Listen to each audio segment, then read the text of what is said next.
Invite up our class speaker for 2010, Mr. Evan Smith.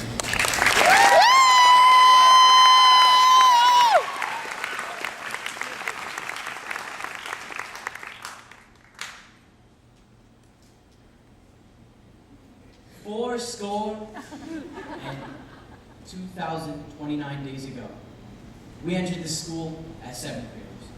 We were held back by nothing, constantly told by our parents and teachers that we could do anything.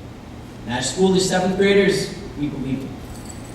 We believed that anything was possible. We believed that hard work paid off. We believed that repetitive tapping on textbooks could only be heard by our fellow students. We believed that microwaves belonged in the middle of the lunchroom. And we even believed that we one day too would graduate. Every year our class would sit in the congregation watching graduates come up to the stage and receive their diplomas. We'd watch them move their tassels from left to right, signifying their transition from high school student to high school graduate, wondering how that solidifies one's departure. We saw all of the love, all of the tears, all of the pictures, every grandparent on the planet, every so-called relative, we saw it all. And our class thought that one day that would be us. And for most of us, time seems to move unexpectedly. In seventh grade, I knew that one day I would graduate, but I don't think I actually believed it. And even now, it's hard to believe that next year I will be returning to the U-shaped hallway of learning, known as Masters Regional Academy. Preparing for the speech, I thought that I was somehow expected to give advice on our next step, but I know just as much as you and a lot less than that. Being only 18, I don't know much, but I do know that when we step into shaky water, believing we won't sink, we don't. And how much more fulfilling would life be if we were able to say that we tread on water instead of camping on land? And I know we are capable of such a feat. Who would be more fit to walk on water than Jesus and his 12 disciples?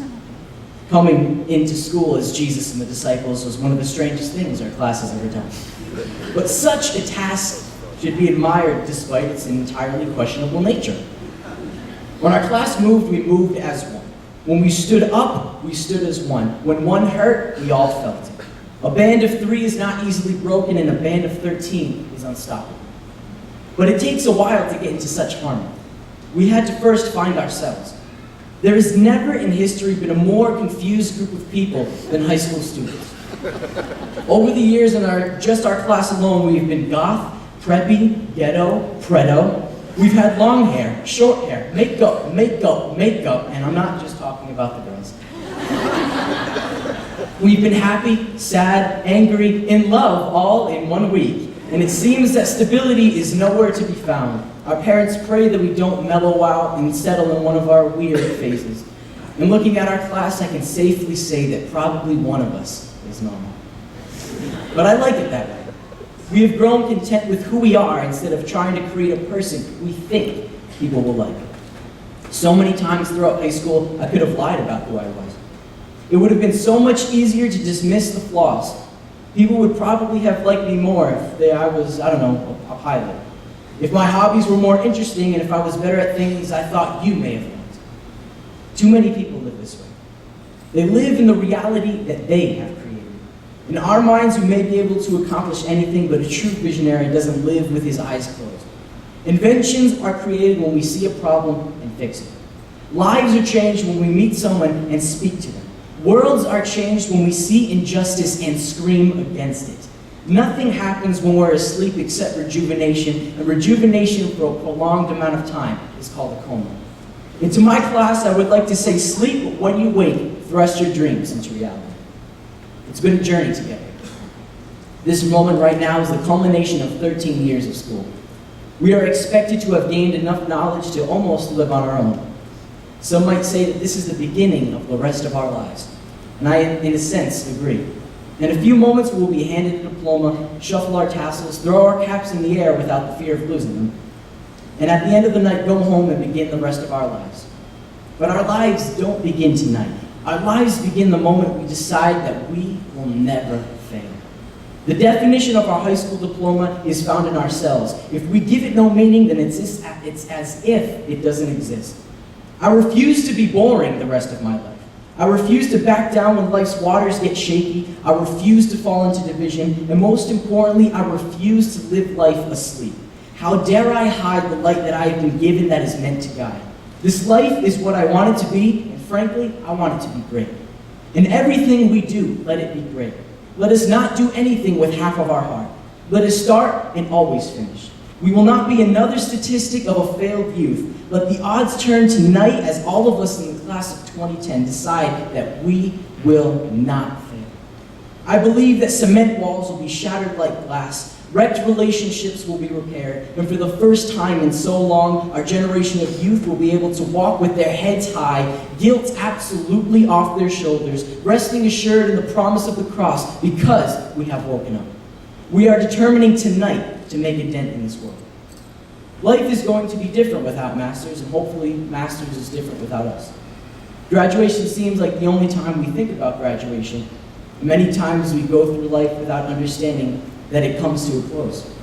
But let tonight be a reminder that things do end, only to give birth to successful careers, thriving families, and fervor for the things of God.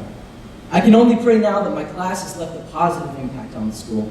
I can only hope that the baton of determination and focus we are now passing gets picked up and ran with. I believe with all of my being that Masters Regional Academy is a school that will affect other schools, but only if we want. Every achievement in life comes down to the work we took to get it. So to my school, if I could say anything, it would be to think. Things end like this school year, so as next year approaches, understand that you can do anything that you want. Greatness is in the hands of the sower, not necessarily the planter. So remember to think and not let life run past you. To the faculty, you have continually exceeded the standard responsibilities of a teacher and have time and time again gone out of your way to ensure success. We're graduating. Congratulations. You are all the literal reason why we are here today.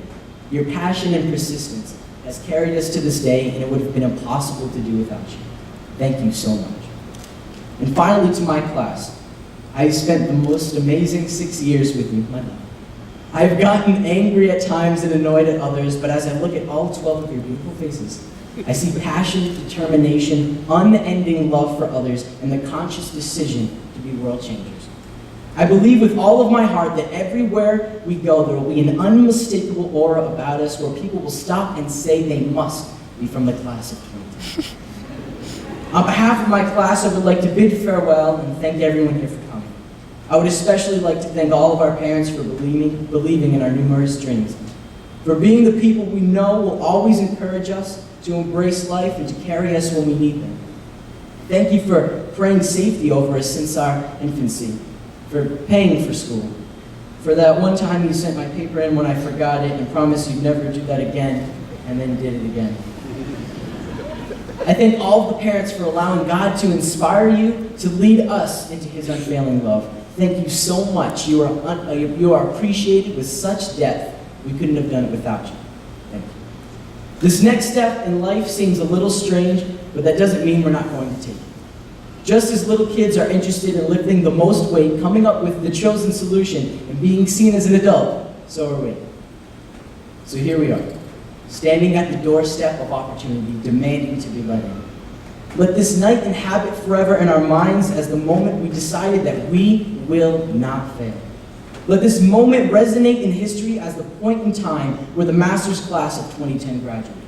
Today has been seized and history books will record the product. If you're wondering what the future holds, then ask our class what we've been dreaming about. Thank you. God bless America. Peace.